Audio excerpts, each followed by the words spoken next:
위험한 우상은 종교의 우상이 아닌가 싶어요. 우리 모두가 생생하게 기억을 하는 2001년 9월 11일에 뉴욕의 무역센터 쌍둥이 빌딩이 무너져 버리는 그 사건. 3,000명 정도가 죽었고 다친 사람들은 헤아릴 수가 없을 정도죠. 그러니까 종교의 우상이 빚어내는 참혹한 결과는 이러합니다. 물론 그거는 큰 사건이죠. 그렇지만 크고 작은 사건들이 세상에서 지금도 너무나 많이 일어나고 있습니다. 이스라엘에서도 지금 전쟁이 지금 일어나는 것 같죠. 그러니까 이런 종교의 우상이라고 하는 게 뭐 우리 역사를 봐도 종교 전쟁이라는 것도 있었고, 그러니까 참 이상하잖아요. 구원을 얻기를 바라고, 기본적으로 종교라는 게 구원을 얻기를 바라고, 그리고 기본적으로 고등 종교라고 하는 것들은 사랑이라고 하는 가치를 가지잖아요. 그럼에도 불구하고 그 종교가 가르치는 가르침을 넘어서는 종교가 우상이 될 때 이런 일들이 일어나고 있는 거죠.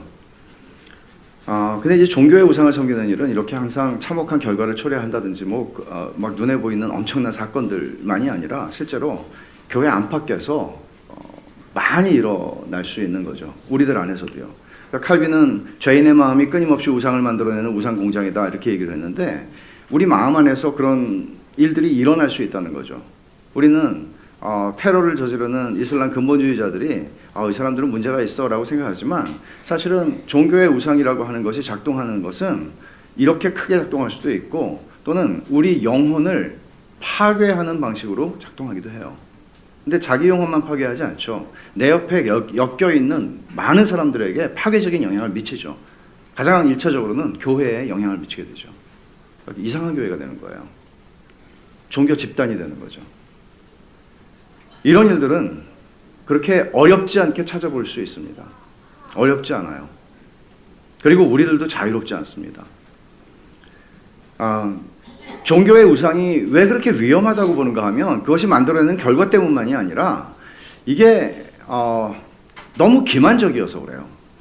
우상이 가지는 특징은 다 기만적이지만, 이것은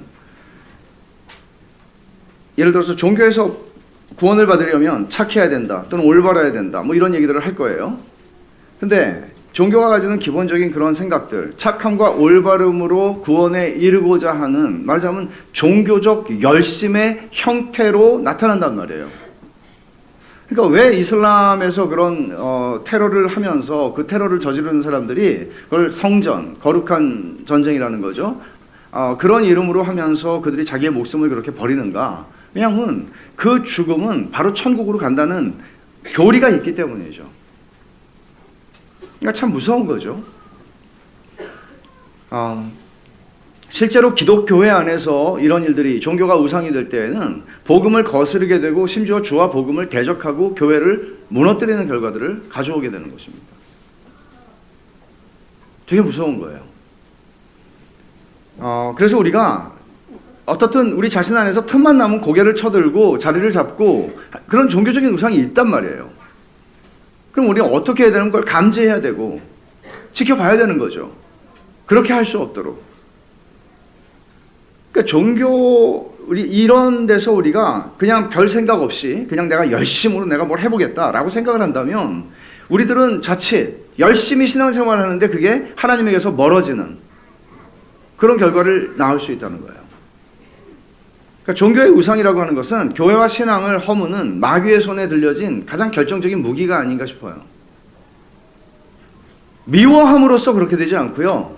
성경을 안 읽어서 문제가 생기지 않아요.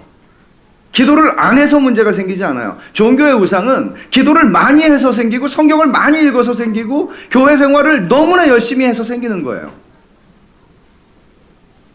그래서 기만적이라고요. 그러니까 이 종교의 우상이라고 제가 일반적으로 말을 했지만, 사실 이건 신앙의 우상일 수도 있어요. 신앙의 우상, 또는 성경이 우상이 될 수 있죠. 성경이 우상이 될 수 있어요. 성경이 하나님의 말씀임에도 불구하고 성경이 우상이 돼요. 그리고 교회가 우리의 우상이 될 수도 있죠. 교회가.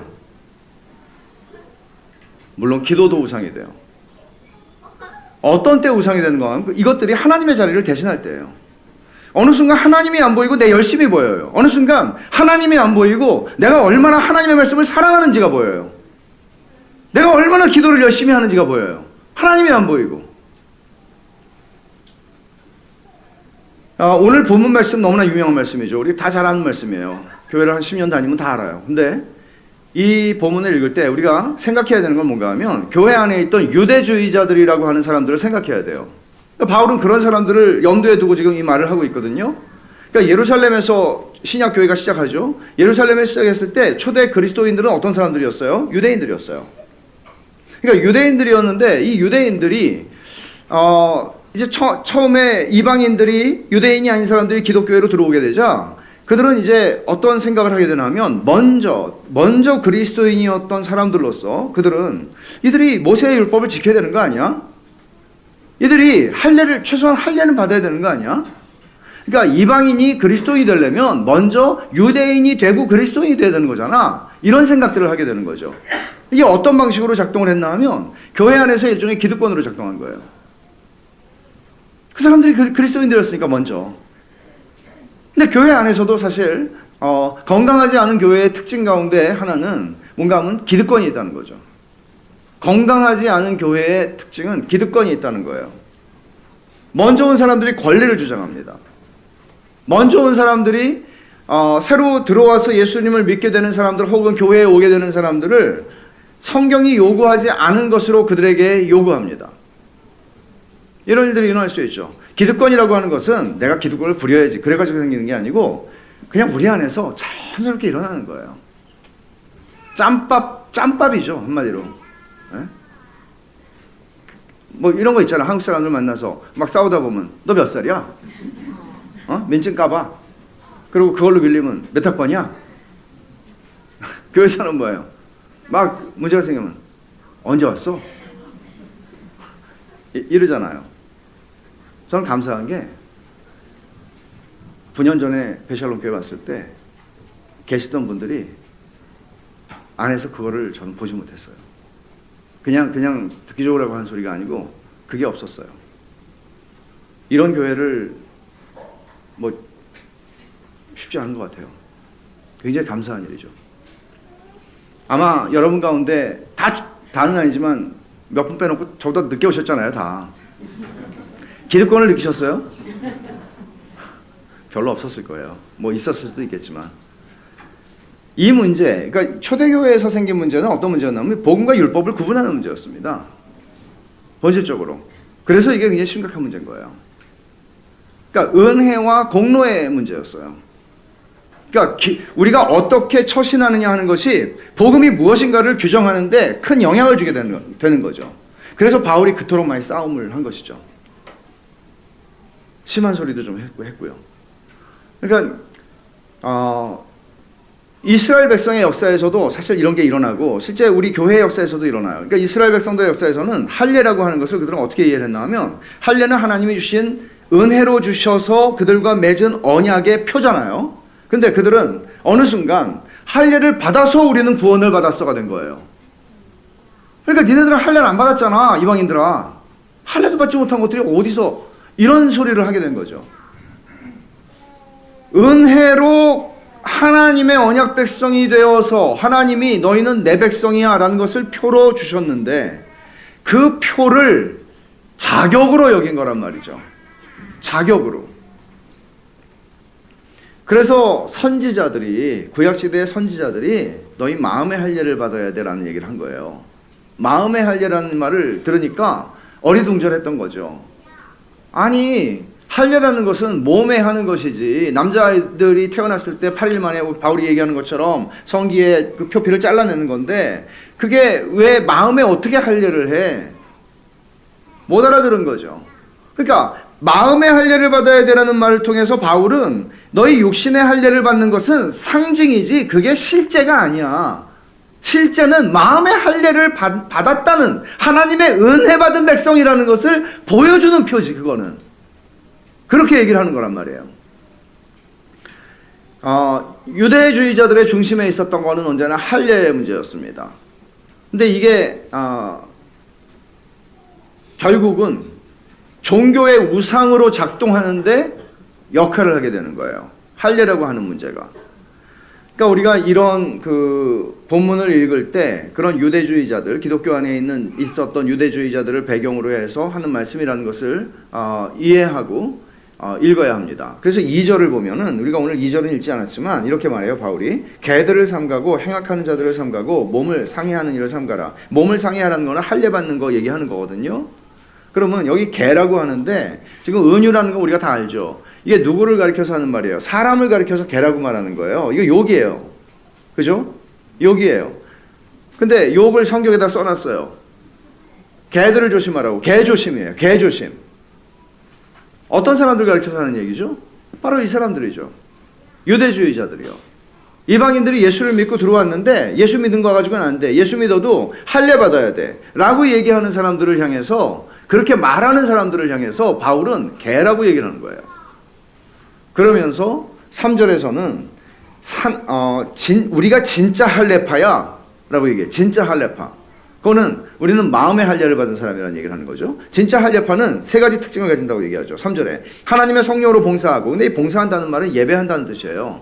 예배한다는 말로 번역하는 게 사실 옳아요. 봉사한다, 일한다는 뜻이 없는 게 아닌데 예배한다는 의미예요.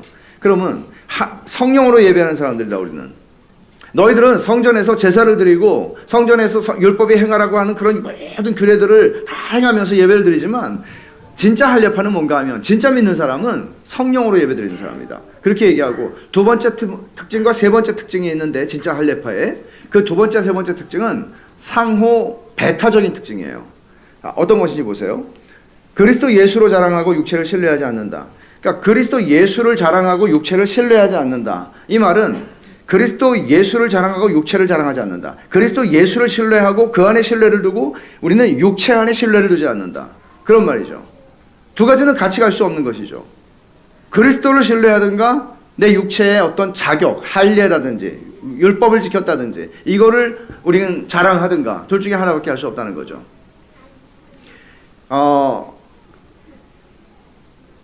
그럼 마음의 할례를 받은 사람이 진짜 할례파야 라고 바울은 얘기하는데, 마음의 할례가 의미하는 게 뭐예요? 거듭나는 거예요. 거듭나는 거예요. 성령께서 우리에게 새 마음을 주시는 거예요. 하나님이 우리를 거듭나게 하시지 않는데 구원받을 수 있어요? 내가 거듭나지 아니하면 하나님 나라를 볼 수 없느니라. 주님이 니고데모한테 그렇게 얘기하셨잖아요. 거듭나지 않으면 종교생활, 종교인인 거예요. 거듭나지 않으면 아무리 교회에 평생 있었어도 소용이 없어요. 주님 마지막에 내가 널 모른다고 하겠죠. 이거보다 중요한 게 어디 있겠어요? 여러분이 베샬롬 교회의 교인이고 정교인이고 이게 무슨 의미가 있어요? 거듭나지 않았다면. 목사요, 선교사요 하는 그런 것들이 무슨 의미가 있어요? 거듭나지 않았다면. 근데 분명한 것은 거듭나지 않은 사람들이 목사들 가운데 있을 거라는 거죠.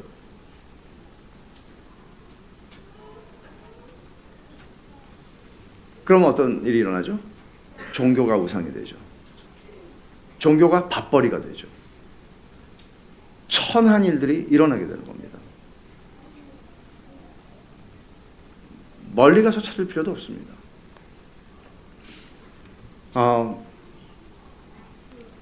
종교의 우상으로부터 우리를 자유하게 하는 것은 기본적으로 마음의 할례입니다. 기본적으로라고 말했죠. 그럼에도 불구하고 우리는 종교의 우상으로 자꾸 돌아가는 유혹이 있습니다. 기만적이니까요.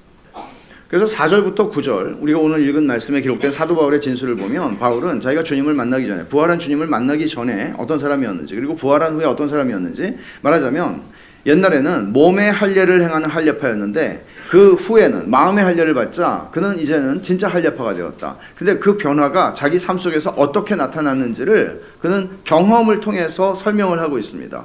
그러니까 말하자면 중생이 어떤 변화를 우리 안에서 만들어냈는가를 보여주는 거죠. 그 가장 중요한 변화는 뭔가 하면, 우리가 4절부터 9절에 읽은 말씀대로라면 거듭난 그리스도인들은 자신의 확신을 그리스도께 둡니다. 그리스도를 자랑하는 것이죠. 근데 거듭나지 않은 사람, 마음의 할례를 받지 않은 사람, 마음의 할례를 받지 않았지만 교회에 오래도록 생활한 사람들의 특징은 뭔가 하면 자신 안에 신뢰를 둡니다. 내가 우리 교회에서 누군데, 내가 우리 교회에서 목사인데, 장로인데, 집사인데, 내가 우리 교회에서 제일 오래된 교인인데, 내가 우리 교회에서 얼마나 많이 수고했는데, 이런 것들로 자기의 신뢰의 근거를 두는 겁니다. 결국은 자기 자신 안에 신뢰와 확신을 둔다는 것은 무너질 수밖에 없는 근거죠. 그러나 그리스도는 만세반석이 되십니다. 무너지지 않습니다. 흔들리지 않습니다.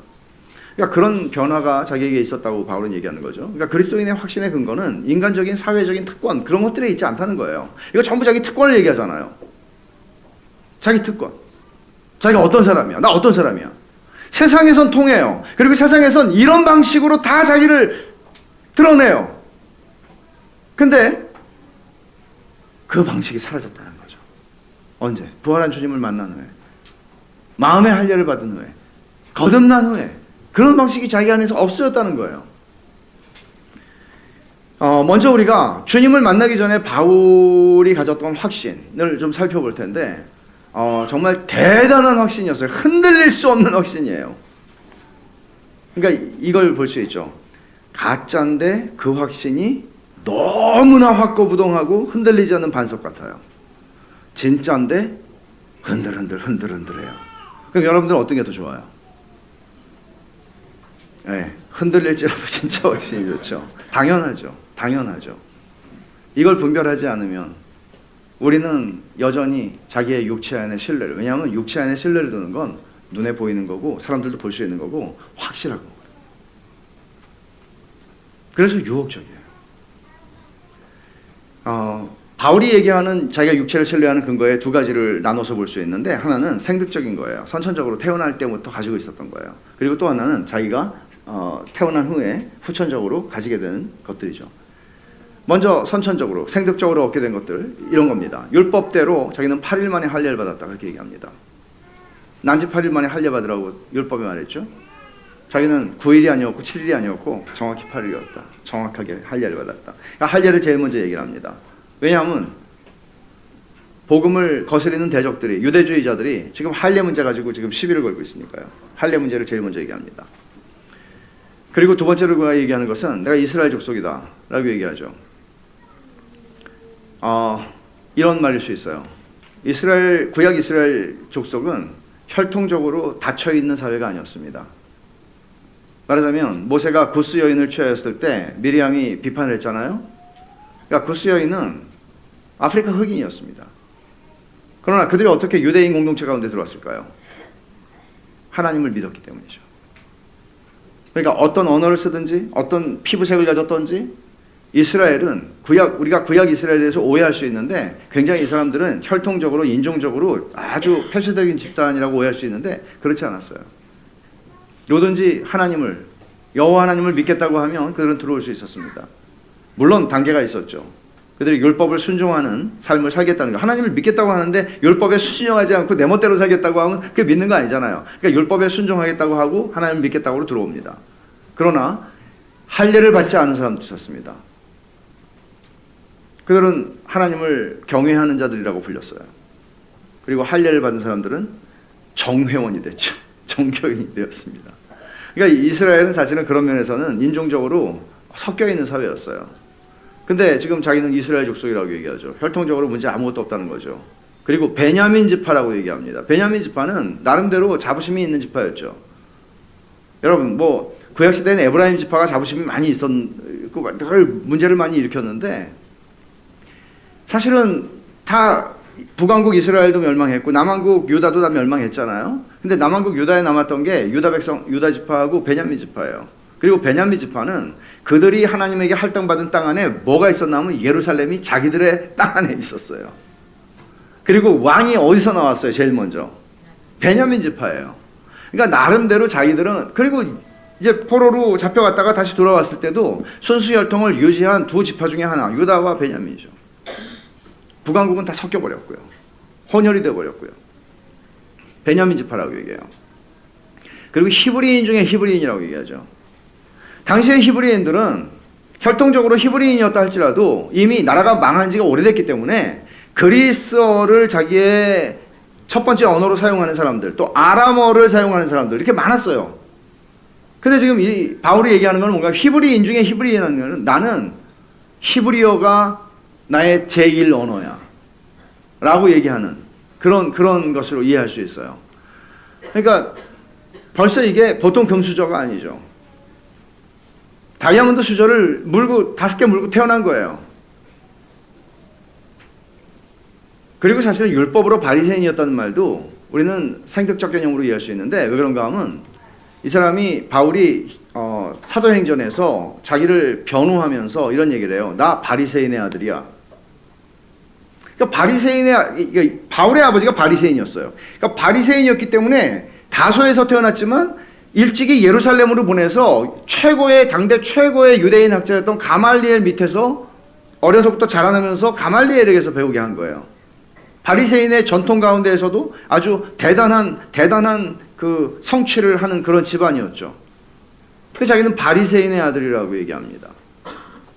뭐 뿐만 아니죠. 사실은 최고의 스승 가말리엘의 제자였으니까요. 그러니까 이런 것들은 바울이 주님을 만나기 전에 하나하나가 싸구려가 아니고요. 이거 돈 주고도 못 사는 거예요. 이건 그냥 이거는 날 때부터 난 너하고 달라. 까불지 마. 까불지 마. 이 딱 좋은 표현이네요. 까불지 마. 이 한국말 까불지 마. 이게 되게 엄청난 표현이네요. 지금 생각해보니까. 까불지 마.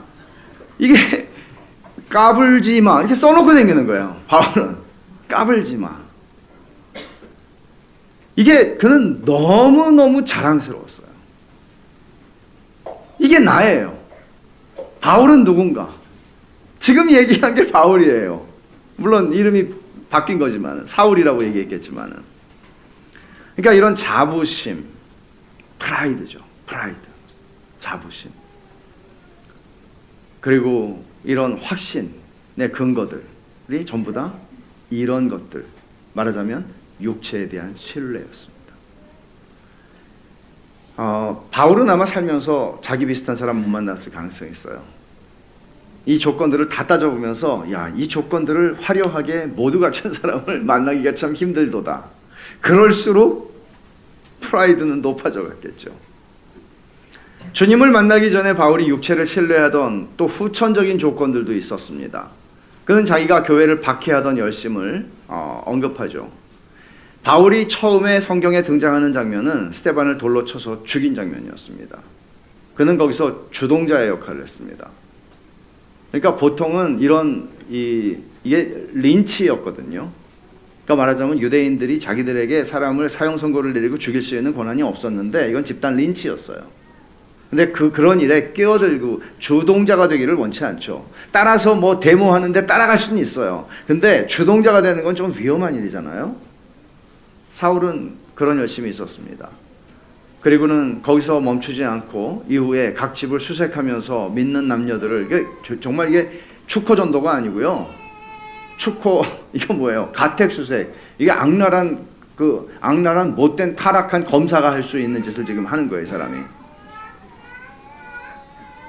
가택 수색을 하면서 교회를 잔멸하는 존재였습니다. 그러고도 만족할 수 없었죠. 그래서 대제사장한테 가서 공문을 하나 받아가지고, 그 공문은 뭔가 하면 대제사장이 유대교 전 세계에 흩어져 있는 유대교의 수장이잖아요. 그러니까 대제사장의 공문을 받아서 자기가 가는 곳마다 회당에 가서 회당을 중심으로 해서 예수 믿는 사람들을, 그 유대인 공동체가 있는 곳에는 회당이 있으니까 그곳에 가서 예수 믿는 사람들을 자기가 찾아내서 다 잡아오겠다라는 거죠. 그리고는 그는 다메섹으로 향하다가 부활하신 주님을 만나는 겁니다. 그러니까 이런 종교적인 열심들이 바울이 얘기하기를 6절에 열심으로는 교회를 박해하고, 그리고 마지막에 도장을 꽝 찍는 게 뭔가 하면 율법의 의로는 흠이 없는 자라. 그러니까 지금 내 얘기를 들었지. 8일 만에 할례받았어. 쭉쭉쭉쭉 나왔어. 그리고 열심으로는 교회를 박해했어. 이단들이니까. 나사렛 예수의 이단들이니까. 이거를 하는데, 그러니 율법의 의로 나에게서 흠을 찾을 수 있니? 찾을 수 있겠어? 라고 얘기를 하는 거죠. 율법의 의로는 흠이 없는 자다. 그러니까 바울은 거의 복음서에서 우리가 발견하는 굉장히 이런 태도를 보여준 사람 한 사람 기억이 나는데, 마테마가 누가 요한에 다 나왔어요. 누구예요? 부자관은. 어려서부터 다 지켰습니다. 이런 사람. 지금 생각해보니까 요한복음에 안 나왔어요, 이 사람. 말해놓고 지금 마테마가 누가에 나와요. 이 사람보다 더하면 더했지 덜한 사람이 아니었습니다. 이게 바울이 주님을 만나기 전에 섬기던 종교의 우상의 실체였습니다. 이런 식이라는 거예요. 그런데 그에게 어떤 일이 일어났습니까? 7절을 보면 그러나라고 얘기하죠. 헬라어에는 그러나를 얘기하는 접속사들이 있는데 이거 굉장히 강한 그러나예요. 그러나 바뀌었어. 이렇게 얘기하는 거예요. 바뀌었어. 강한 부정을 얘기하는 거죠. 그런 육체를 신뢰하는 강한 확신에 이끌려서 그 확신이 자기를 끌고 가는 인생을 살았는데, 그러나 어떤 일이 일어난 거죠. 어떤 일이에요? 담에색으로 가다가 부활하신 예수님을 만난 거예요. 마음의 할례를 받은 거예요. 중생의 은혜를 입은 거죠. 그러자 어떤 일이 일어났어요? 무엇이든지 내게 유익하던 것을 내가 그리스도를 위하여 해로 여길 뿐더러. 아까 우리말 성경을 읽었는데 우리말 성경이 더 정확하게 번역을 했어요. 무엇이든지 내게 유익하던 것들을 내가 그리스도를 위하여 해로 여길 뿐더러. 그러니까 유익하던 것들이에요. 복수로 썼어요. 그러니까 유익하던 것들이 한두 개가 아니거든요. 지금 말한 것들 다 유익하던 것들이에요. 세상 살아가면서 이건 내 훈장이에요. 이건 내 계급이에요. 내 기득권이에요. 이런 것들이 한두 개가 아니었어요. 근데 이 유익하던 것들을 그 다음에 단수로 썼어요. 그리스도 때문에. 그것도 우리말 성경 번역 잘한 거예요. 그리스도 때문에. 그리스도를 위하여는 이렇게 어떤 목적인 것처럼 얘기를 하지만 그리스도를, 그러니까 이렇게 하죠. 그리스도 때문에. 그리스도 만난 덕분에. 그리스도를 만나는 바람에. 그분 때문에 다 해로 여기게 됐어. 라고 얘기를 하는데, 말하자면 여기서 어떤 일이 일어났다는 건가 하면 가치에 대한 근본적인 재평가가 일어나는 거예요. 가치에 대한 근본적인 재평가. 내게 유익하던 것들, 그것들을 하나의 손실로 여겼다는 거예요. 하나의 손실로. 뭐 그냥 도매금으로 아우 이거는 손해지 라고 손실로 여겼다는 거예요. 이 결정은, 결정이라고 제가 쓰기도 좀 애매하죠. 자기가 결정했다기보다는 그냥 눈이 바뀐 거거든요. 그러니까 이 결정은 좋은 것에서 더 좋은 것으로 가는 결정 아니에요. 그러니까 아 이것들도 되게 좋았어. 근데 더 좋은 게 있네? 그런 얘기가 아니에요. 그리고 가치 있는 소유물들, 이게 뭐 돈은 아니었지만 다 가치가 있는 것들이죠. 무형의 가치가 있는 것들이잖아요. 이 무형의 가치가 있는 소유물을 포기하는 결정도 아니었습니다. 바울에게 물어본다면 바울은 지금 얘기하는 게 이거예요. 나는 쓰레기를 갖다 버렸어. 쓰레기를 갖다 버렸어. 누구에게 당근에다 내놔가지고 돈 받고 팔아야지. 그게 아니고 쓰레기예요. 냄새가 나요. 이걸 갖다 버렸어. 그렇게 얘기를 하는 거예요. 그러니까 바울은 지금까지 자기에게 이익을 가져다 주는 것으로 여겨졌던 것들이 사실은 내 인생을, 내 영혼을 파멸로 인도하는 것들이라는 사실을 본 거예요. 백해무익한 걸 본 거예요. 지금까지 나한테 100번, 1000번 좋았어요. 유익했어요. 근데 이게 알고 보니까 내 영혼을 망치는 것들이더라고요. 그걸 본 거예요. 그래서 이런 급격한 전환이 일어난 것을 어떻게 설명해요? 그리스도 때문에. 다른 설명을 할 수가 없어요. 교회 생활을 오래 해보니까가 아니고, 뭐 깨달아 보니까가 아니고, 그리스도 때문에. 제가 이런 생각이 들었어요. 이 말씀을 읽으면서 금인 줄 알고 껴안았는데 똥이었더라. 좀 말이 이상하지만 여기 똥이라는 말을 쓰거든요, 바울이. 배설물이라는 말이 좋게 번역을 해서 그렇지 그냥 똥이라는 말이거든요. 금인 줄 알고 웬 떡이야 그러고 막 집어넣는데 똥물이 막 떨어지는 거예요. 어떻게 하겠어요? 자켓이 아깝겠어요? 버려야지. 똥물이 떨어지고 있는데. 그런 얘기를 하는 거예요. 그러니까 8절부터 그 다음에 8절부터 11절은 한 문장이에요. 헬라어로 한 문장이에요. 7절에서는 7절은 이렇게 7절 8절이 연결되는 것 같지만 7절이 끝났고 8절부터 11절이 한 문장이에요. 긴 문장인데 제가 9절까지로 잘랐어요. 우상, 종교의 우상의 문제만을 우리가 좀 포커스해서 좀 살펴보려고 생각을 하는데, 그러니까 이 설명하는 거죠. 그리스도 때문에라는 말을 설명하는 거예요. 8절, 9절, 10절, 11절은. 근데 8절을 보면 모든 것을 해로 여김은 내 주 그리스도 예수를 아는 지식이 가장 고상하기 때문이라. 조금 설명이 있는 거죠. 그리스도 때문에라는 거는 그리스도를 만난 덕분에, 근데 그리스도 예수를 알고 나니까 알면 알수록 그 지식이 다른 것과 비교할 수가 없어. 나는 이제 그리스도를 아는 일에 삶을 드리기로 했어 라고 얘기하는 거죠. 그러니까 이 안다고 하는 말은 사실은 히브리적인 배경을 가진 말이죠. 어떤 거예요? 하나님께서 우리를 아신다고 할 때는 우리와 관계를 맺으셨다, 우리를 선택하셨다, 우리를 사랑하신다, 그런 뜻이죠. 그리고 우리가 하나님을 안다고 얘기할 때는 우리가 하나님께 순종하며 하나님을 경외하겠다고 하는 얘기죠. 그러니까 내가 그리스도를 만나니까, 그리스도를 만났고 그분과 삽임을 가지다 보니까 다른 것들이 달리 보여. 어떻게 보여요? 8절에 내가 그를 위하여 모든 것을 잃어버리고 배설물로 여김은 똥으로 여겼다. 그렇게 얘기하는 거죠. 근데 제가 그러니까 바울이 체험적으로 인격적으로 친밀한 교제를 주님과 나누었다는 얘기를 하는 거예요. 단순히 신학 공부를 시작했다 그런 얘기 아니고요.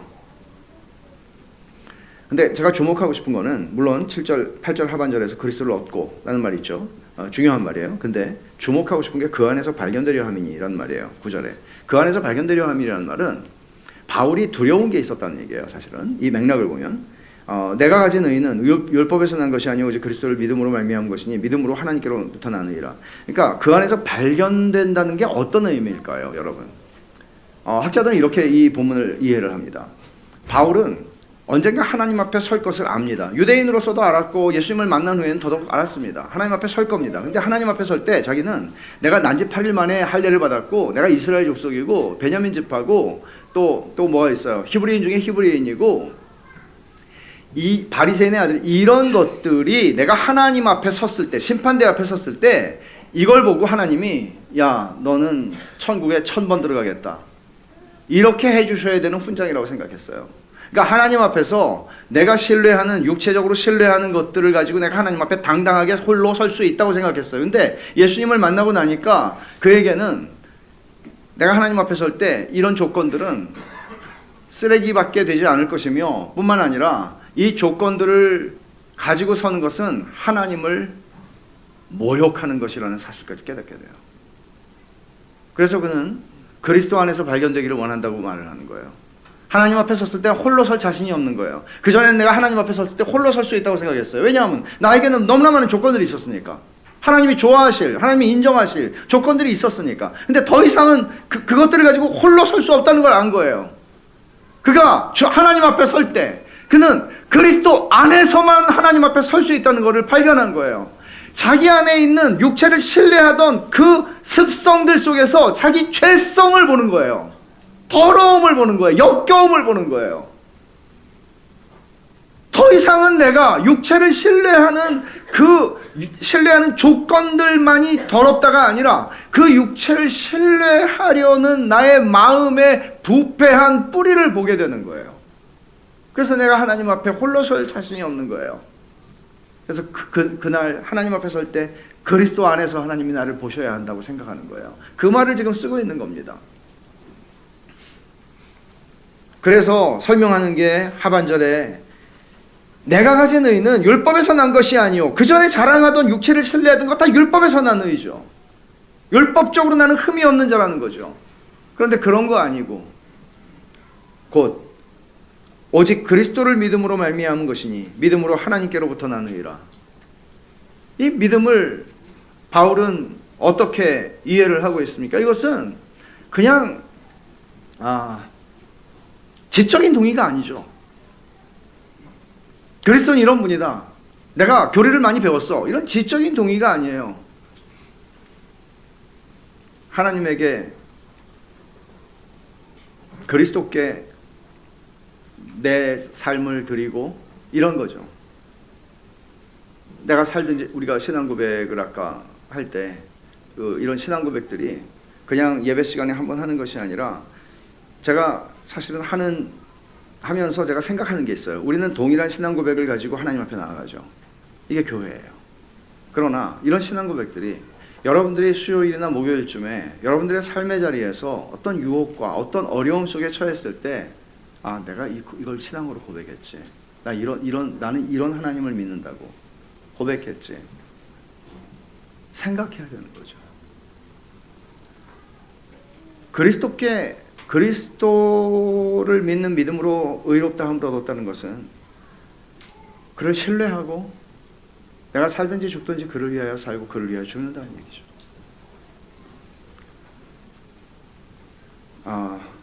종교의 우상에 사로잡혀서 살아가던 사람이었습니다. 그 사람이 주님을 만났어요. 그러자 어떤 일이 일어났습니까? 종교의 우상에서 해방되었습니다. 종교의 우상에서 해방된 것이죠. 착함과 의로움으로 얻어내야 한다고 여겼고 또 그렇게 수고한 만큼 구원이 내 것이 될 것이라고 확신하고 더 열심히 살았던 바울은 그 헛된 쳇바퀴를 도는 다람쥐와 같은 수고에서 해방이 된 것이죠. 이런 일은 근본적으로 죄인이 거듭날 때 일어나는 겁니다. 대개 제가 이제 거듭나셨나요? 그러면 네, 그러면 어떻게 당신이 거듭난 걸 아십니까? 물어보죠. 그러면 일반적으로는 대답을 잘 못합니다. 그것은 우리가 진리의 모호함 속에서 살아가고 있다는 반증이기도 하고요. 또 하나는 사실 내가 거듭났다는 것에 대한 근거가 종교 생활이 되는 경우가 많습니다. 근데 단도직입적으로 막 그렇게 말하기는 어렵죠. 대면하여. 그러나 이 문제는 슬그머니 구렁이 담 넘어가듯이 넘어갈 수 있는 문제는 아니잖아요. 저는 여러분들이 속지 않으셨으면 좋겠다 하는 생각을 합니다. 그리고 여러분들을 우리 안에 예레미야 선지자가 말한 것처럼 우리는 기만하는 우리 인간의 마음은 기만 덩어리입니다. 자기 합리 어저께 배웠잖아요. 그저께 이틀 동안 마음의 길이 수십 가지 된다는데 3개밖에 못 배워가지고 좀 아쉬운데, 여러분 얼마나 복잡해요. 인간이 타락한 인간이 얼마나 복잡하게 자신을 합리화하고 정당화합니까? 거듭남의 문제는 마음의 문제예요. 이 문제에서도 우리는 그런 식으로 자기 자신을 드러내기가 쉽습니다. 여러분, 죄인이 거듭날 때 우리를 종교의 우상으로부터 해방시켜주는 바울이 경험했던 일과 같은 일들이 일어납니다. 근데 이런 것은 있죠. 바울의 회심은 정말 너무너무 드라마틱한 회심이었죠. 근데 이렇게 이 사람처럼 열심히 육체를 신뢰하지 않고, 그러나 육체를 신뢰하죠. 덤덤하게 육체를 신뢰하던 사람들은 또 이렇게 되지 않을 수 있어요. 그러나 분명한 건 이런 일이 일어나죠. 왜냐하면 사람은 다 육체를 신뢰하고 살거든요. 우리를 나의 어떤 수고와 나의 명예와 나의 나됨을, 내 프라이드를 올려가는 그 인생의 헛된 수고로움으로부터 복음은 우리를 자유하게 합니다. 그래서 어떤 일이 일어나면 자유로워져요. 내 마음이 자유로워지고, 예를 들면 붙잡혀 있는 많은 것들 자유로워지고, 우리의 지성도 자유로워져요. 똑똑해져요. 이럴 땐 좀 이런 걸 하고 싶어요. 유혹이 있어요. 믿습니까? 똑똑해져요. 지혜로워져요. 바울에게서 우리는 종교의 우상이 작동하는 예를 봤는데, 사실 종교의 우상 숭배 행위는 교회 안팎에 차고 넘칩니다. 우상의 본질은 섬기는 사람이 그 안에서 정체성을 발견하는 거거든요. 그 안에서 나 8일 만에 하려고 하는 사람이야. 정체성. 히브리인 중에 히브리인이야. 정체성. 그러니까 바울이 가지고 있었던 할례, 민족적인 혈통, 지파, 종교적인 열심 안에서 자기 정체성을 찾았고, 또 이거는 열심히 하면 할수록 더 확신이 견고해지는 성격을 가지고 있는 거죠. 그러니까 이전에 또 자기 경험에 빗대어서 바울은 유대인들을 이렇게 묘사합니다. 로마서 10장 2절 3절에 내가 증언하노니 그들이 하나님께 열심히 있으나, 열심이라고 표현하죠. 자기 얘기하는 거예요. 유대인들을 향해서 하는 얘기지만 사실은 바울이 빌립보서 쓰기 전에 로마서를 쓰거든요. 이렇게 얘기합니다. 그들이 하나님께 열심히 있으나 올바른 지식을 따른 것이 아니니라. 하나님의 의를 모르고, 하나님의 의를 모르고, 하나님의 의는 바울이 여기서 9절에서 얘기하는 그 의예요. 하나님께로서 난 의요. 내가 육체의 힘으로 얻어내는 의가 아니고요. 하나님의 의를 모르고 자기 의를 세우려고. 그 의는 뭐예요? 내가 가진 의는 율법에서 난 것이 아니요, 율법에서 난 의를 찾으려고, 그걸 세우려고 힘써 하나님의 의에 복종하지 아니하였느니라. 그들의 열심은 결국 어떤 방향으로 갔다는 얘기예요? 지식이 없었기 때문에 하나님을 대적했다고요. 그리스도를 죽였다고요. 종교의 우상은 주님을 만나기 전에 바울에게서처럼 언제나 극단적으로만 표현되지 않아요. 또 이슬람 극단주의자들, 근본주의자들이 보여주는 것처럼 무슨 뭐 테러나 이런 식으로만 나타나지 않아. 명예살인, 뭐 너 우리 집을 더럽혔어, 딸이 어디 가서 뭐 어떻게 됐을 때 오빠가 죽이죠, 동생을. 이런 식으로 나타나는 것들은 굉장히 참혹한 것들이죠. 그러나 꼭 그렇게만 나타나지는 않아요. 종교의 우상은 이게 참 파악하기 어려운 것이 신앙적이고 선하고 거룩하고 의롭고 좋은 가치들을 표방한다고 여겨지기 때문입니다. 아니, 기도 열심히 하는 게 무슨 문제입니까? 내가 성경 열심히 보겠다는데 무슨 문제예요?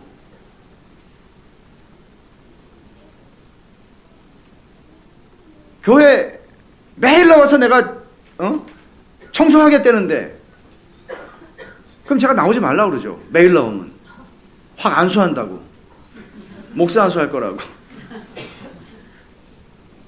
삶을 살아야죠. 자기에게 주어진 삶을 살아야죠. 그러니까 율법과 성전에 대한 열심으로 유대인들의 종교적인 열심이 언제나 나타나곤 했는데 종교 우상이죠, 그것이. 그 바람에 예수님이 율법을 범했다, 안식일을 범했다 해서 예수님 죽인 거고, 스데반은 성전을 모독했다 그래서 죽인 거예요. 죽였다고요. 사랑한 게 아니고, 살린 게 아니고 죽였다고요. 그러니까 마치 종교의 우상이 되게 되면 어떤 권리를 얻었다고 느끼나 하면 잔인해도 되는 권리를 얻는 거예요. 잔인할 수 있는 권리를 얻는 거예요. 얼마나 무서워요. 얼마나 기만적이에요. 그리고 하나님이 상 주실 것이라고 생각하는 거죠. 오늘날 교회에서 현대판 종교의 우상들이 작동하죠.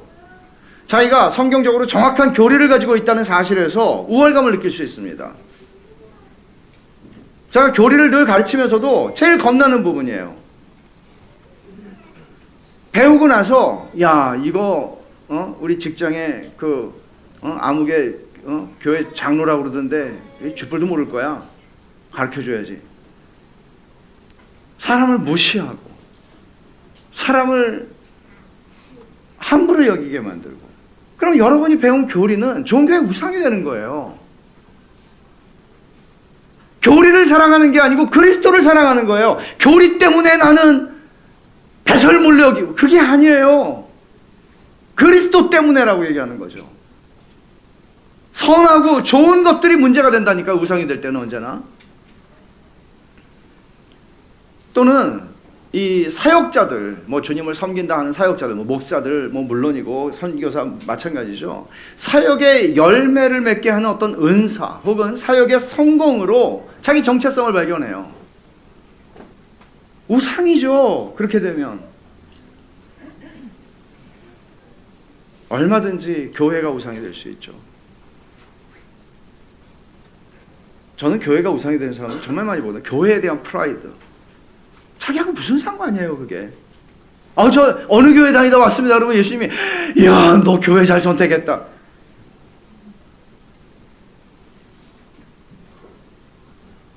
그 교회가 여러분들의 신앙을 보장합니까? 올바른 도덕적 삶, 반듯한 삶, 그건 육체를 신뢰하는 거예요. 이런 것들은 다 육체를 신뢰하는 거예요. 뭐 종교의 우상 비스름한 것들이 얼마나 많아요. 교육의 정도, 능력, 칭호, 뭐 재산, 직분 적지 않습니다.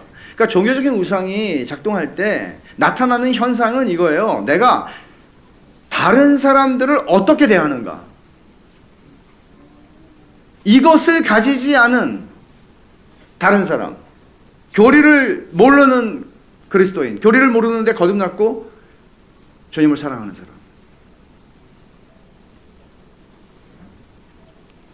사역에 성공을 거두지 못하고 굉장히 힘들게 사역을 하고 있지만 신실하게 그 길을 걸어가는 하나님의 사람들. 도덕적으로 나만큼 빤듯하지 않은데 저는 왜 교회를 다니는지, 교회를 왜 오는지 모르겠어. 매주일 꼬박꼬박 이런 생각이 들게 만드는 그 누구? 탕자. 나와 같은 부류에 속하지 않은 사람을 판단하게 되는 거죠. 그러니까 나를 의롭게 여기고 나는 까칠한 판단자가 되는 거예요. 그렇게 되면 교회는 율법의 공기로 가득 차게 되죠. 공동체는 무너질 겁니다. 이런 종교의 우상은 개인적으로만이 아니라 집단적으로도 작동해요. 집단적인 종교의 우상이 있어요. 옛날에 일본이 행한 일들, 지금도 뭐 크게 달라지진 않았는데 국가주의, 집단적으로 일어난 종교적 우상이죠. 히틀러 치하의 독일, 홀로코스트를 그렇게 행할 수 있었던 평범한 아빠들, 명령했으니까. 구약 성경에서도 이걸 잘 보여주는 인물이 요나입니다. 요나는 하나님이 니느웨로 가라는데 싫었어요. 왜? 그는 우상 숭배자였기 때문에. 어떤 우상을 섬겼죠? 우리는 하나님의 선택한 백성인데 우리가 왜 저 쓰레기 같은 민족에게 가서 복음을 전해야 돼? 내가 왜 그런 수고를 해야 돼? 민족주의적 우상이죠. 참되신 하나님에 대한 교리적인 우월감. 그는 성경에서 제시하는 하나님을 정확히 알았어요. 하나님 정확히 알았어요. 하나님이 이런 분인 줄 알았기 때문에 난 안 갔습니다. 그렇게 얘기하거든요. 교리의 우상이 있었어요. 그에게는. 그리고 아수르 사람들보다 우리가 훨씬 더 도덕적으로 우월하다는, 왜? 아수르 사람들이 잔인했으니까. 도덕적으로 우리가 우월하다는 그 도덕적 우월감이 그 우상이었습니다. 종교의 우상이에요. 다 이런 것들이. 그래서 그는 하나님께 불순종합니다. 그러니까 교인들이 자기 교회가 가지는 어떤 외적인 특성 안에서 자기의 자신감과 정체성을 발견한다면 그건 종교의 우상이에요. 다른 교단에 속한 뭐 감리교회라든지 뭐 오순절 교회라든지 뭐 이런 교회에 다니는 사람들을 우습게 여긴다면 그러면 종교의 우상 가운데 있는 겁니다. 제가 가장 존경하고 머리가 숙여지는 목사님 한 분은 순복음 교단의 목사님입니다. 제 주변에는 개혁주의를 좋아하는 목사들이 많습니다. 갸우뚱할 때가 많습니다. 솔직히 말하면. 이건 뭐지?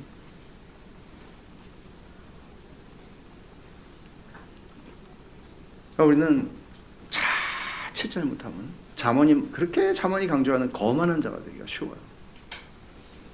종교적인 우상을 섬길 때 그렇게 되지 않을 수가 없어요. 자기를 더 이상 은혜로 구원받은 죄인으로 보지 않는 거예요. 다른 사람들의 태도가 왜 그렇게 나타나냐면 내가 은혜로 구원받은 사람이 아닌 거예요. 이런 훈장 저런 훈장들이 나에게 있는 거예요. 육체를 신뢰하는 훈장들이. 교회가 그런 사람들로 채워지게 되면 어떻게 되겠어요? 무섭죠.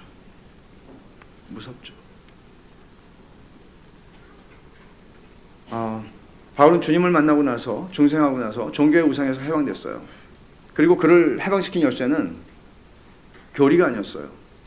그리스도였어요. 그래서 그는 과거에 자기에게 유익하던 모든 많은 것들을 하나의 쓰레기로 여겼어요. 가치 판단이, 가치에 대한 근본적인 재평가가 일어난 거죠. 그리스도를 알게 되자 인간이 만들어낸 의는 하나 쓰레기라는 것을 알게 됐고, 하나님에게서는 의가 필요한데, 하나님이 알아주실 만한 의가 필요한데 그것은 그리스도 안에서만 발견된다는 사실을, 믿는 자에게 주시는 의라는 사실을 알게 되었습니다. 그래서 제법 쓸모가 많았고 자기 만족을 주는 차원이 굉장히 많았음에도 불구하고 그것들이 이제는 더 이상 하나도 아깝지 않은 쓰레기가 된 것이죠. 저는 여러분에게 이런 일이 일어나는 걸 묻습니다. 여러분의 삶에서는 이런 일이 일어났습니까? 바울이 말한 것처럼 급격하게 이것들이 아주 천지개벽처럼 이렇게 일어날 수 있어요. 제가 아까 말씀드린 것처럼 드라마틱한 회심이었어요, 바울은. 그러나 분명한 것은 이런 일이 일어난 적이 있습니까? 가치에 대한 재평가가 일어났냐고요. 그러니까 왜 그 번영신학이라고 하는 것이 왜 기독교가 아닌가 하면, 번영신학은 바알 종교거든요. 대한여수교 장로의 합동측이니 뭐 합동, 합신, 뭐 통합할 것 없이 번영신학을 말하는 교회들이 굉장히 많죠. 근데 그건 교회가 아니에요. 왜냐하면 육체를 신뢰하는 것을 계속해서 얘기하는 거죠. 1세기의 유대주의자들하고 조금 더 다르지 않아요. 바울은 뭐라고 그랬어요? 개들을 삼가고 개조심해야 합니다. 문제는 그러면서도 나는 예수 믿는다고 여긴다는 거예요. 그 집단에 있는 사람들이. 너무너무 무서운 일이 일어나는 거예요. 홀로코스트에 버금가는 일들이 일어나는 거예요. 우리의 영혼에. 왜냐하면 종교의 우상은 괜찮아 보이거든요. 우리는 돈 사랑하지 않으려고 애쓰고 있습니다. 뭐 다른 거 다 성공, 그거 아닙니다. 그러면서 종교라는 테두리 안에서 모든 게 정당화되고 우리 안에 있는 모든 욕구와 갈망과 심지어 탐욕조차 정당화되는 거예요. 기독교가 아닙니다.